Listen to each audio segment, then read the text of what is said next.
ituturo ko sa iyo. Pararamihin ko ang iyong mga anak at apo, at gagawin ko silang isang malaking bansa.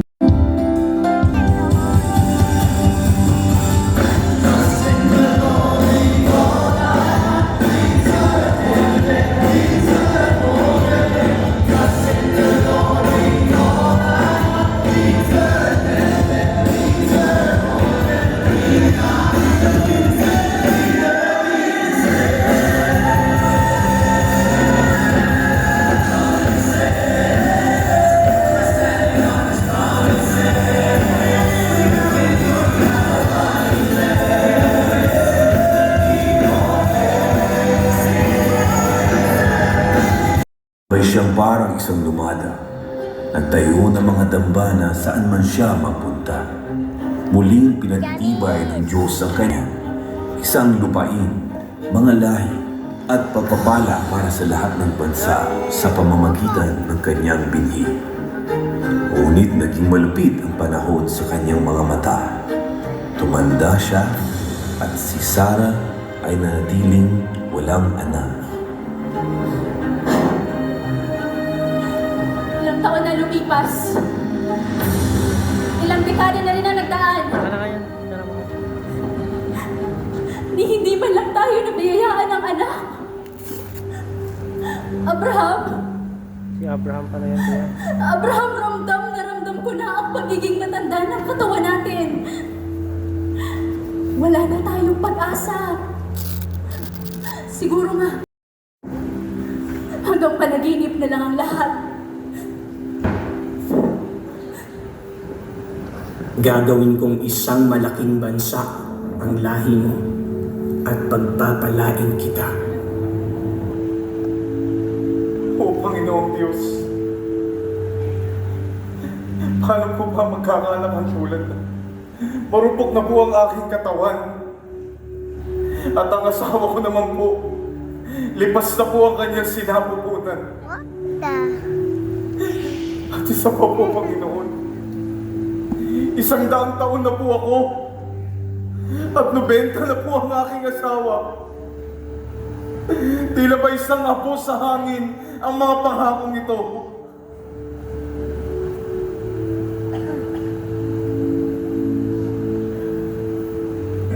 Abraham, huwag kang matakot.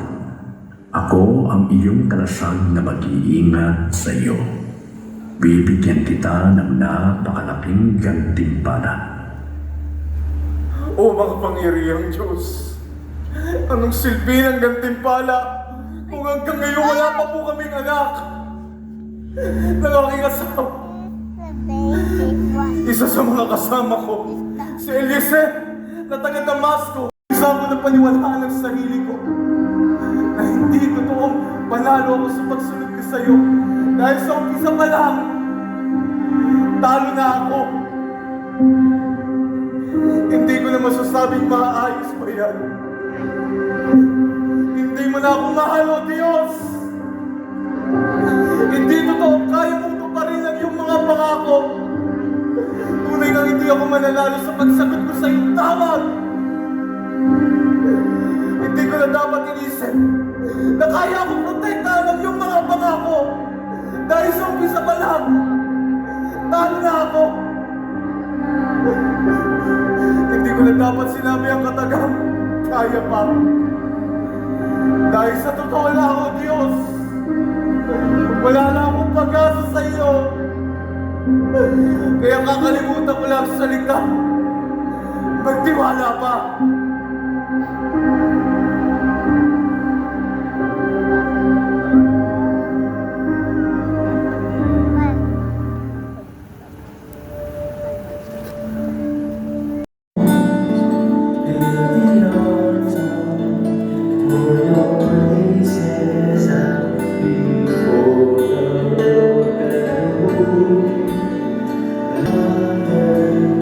Let your words ring bright.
Bigyan ako ng kagalakan ng Diyos. Tapat ang Diyos!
Dog niya yung anak niya. Hala? Pinapahandog. Ano yung sacrifice? Pero hindi naman yan matutuloy. Wala ko. Hindi eh.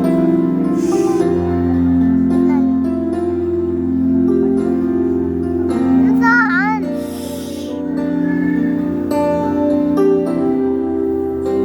Doon? Saan? Yung bato. Buat na. Buat na.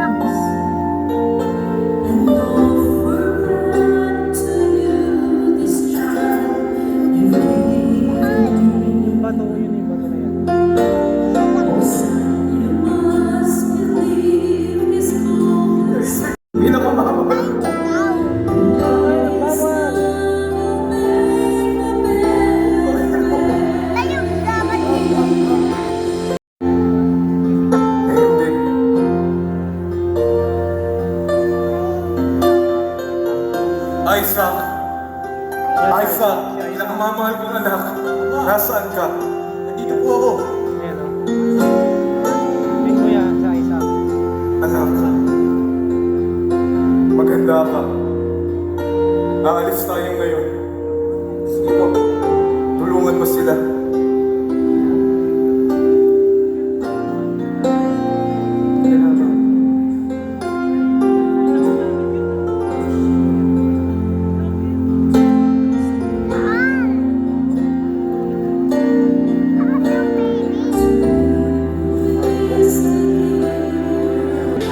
Ayun o, sa video. Ayun o. Ano?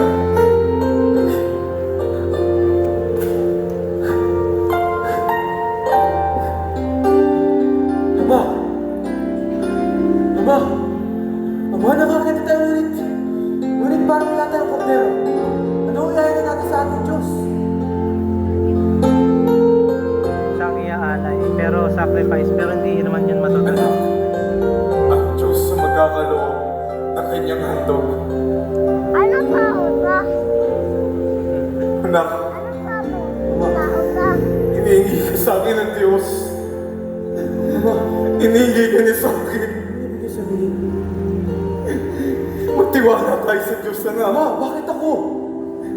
Bakit ako, Ama? Hindi ko alam, anak. Ama, nag-iisang anak mo lang ako. Magtiwala tayo, anak. Ama, ako siya ang Diyos ng pag-ibig. Bakit ako? Hindi ko alam, anak. Bakit ako nag-iisang anak mo lang, Ama? Magtiwala tayo sa Diyos, anak. O Diyos ko! Yung pinakamawan ko ka lang! Bakit siya, Panginoon? Ama! Alam ko! Alam ko! Magtiwala tayo sa Kanya! Patawarin mo ako! Patawarin mo ako! Patawarin mo ako, anak. Patawarin mo ako. Pagod na ako. Higa ka lang. Magtiwala tayo sa Diyos, anak. Siya ang nakakaalam. Magtiwala tayo. Alam niya ang ginagawa niya. Magtiwala tayo sa Diyos. Panginoon. Panginoon ko. Mami, antok na ako. Panginoon kita. Alam ko. Okay naman. Panginoon ko. Pwede tagalin. Panginoon ko. Panginoon ko. Pwede? Panginoon. Panginoon. Abraham, huwag mong patayin ang bata. Huwag mo siyang saktan. Natitiyak ko ngayong handa kang sumunod sa Diyos, sapagkat hindi mo ipinagkait sa Kanya ang kaisa-isa mong anak.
chapter 8, verses 28 to 29. When you lift up the Son of Man, you will know that I am He, and that I do nothing of myself, but as the Father has taught me, I speak these things and I do these things. He who is the blessed and the only potentate, the King of kings and the Lord of lords, who alone has immortality, dwelling in an eternal, immortal, invisible, the only wise God, King of kings and Lord of lords. Come on! Woo! Let there be shout in the house! For Jesus is in the house! Come on, shall we sing it all together? You are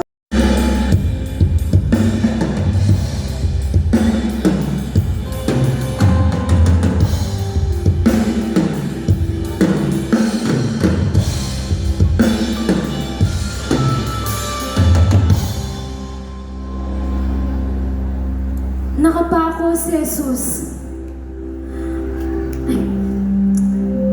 sa bundok ng Kalbaryo. Umagos ang dugo ng anak. Sinuko ng Ama ang kanyang bugtong na anak. Isang pag-ibig na hindi matutumbasan. Nakapako si Jesus. Bawat sugat ay sigaw ng awa. Bawat patak ng dugo natutulog sa ating tungkulin. Komportable sa lamig ng aircon. Busog sa salita, pero hindi binabahagi. Abala sa ilaw at programa, habang ang sanlibutan ay lumulubog sa dilim. Hindi man ang krus ay paanyaya ng pagkilos, hindi unan ng pahinga, hindi man ang dugo ay misyon, hindi dekorasyon ng relihiyon.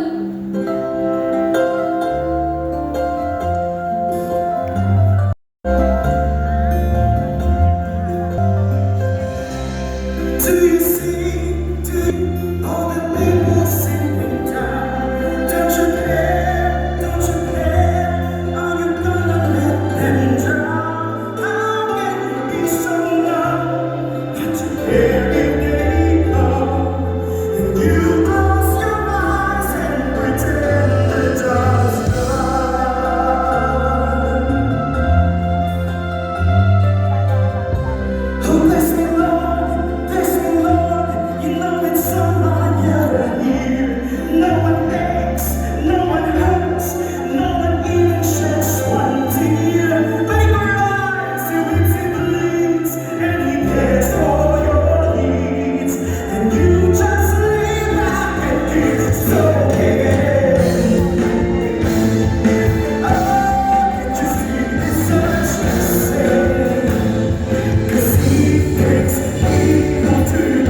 heavens proclaim him, the earth cannot contain him, and time itself bows at his feet.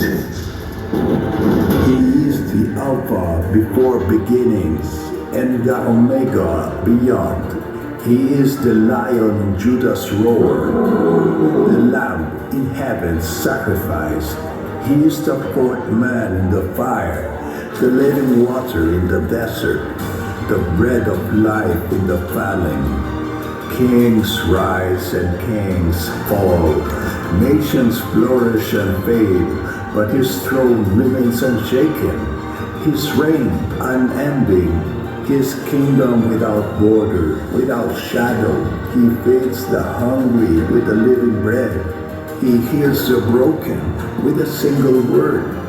He walks upon the storms and whispers to the waves, and no creation falls silent. The devil cannot defeat him. Death could not hold him, and the grave had to give him back. He is the champion of champions, the savior of the lost, the friend to the forgotten. No measure can define him, no scholar can outthink him, no power can overthrow him.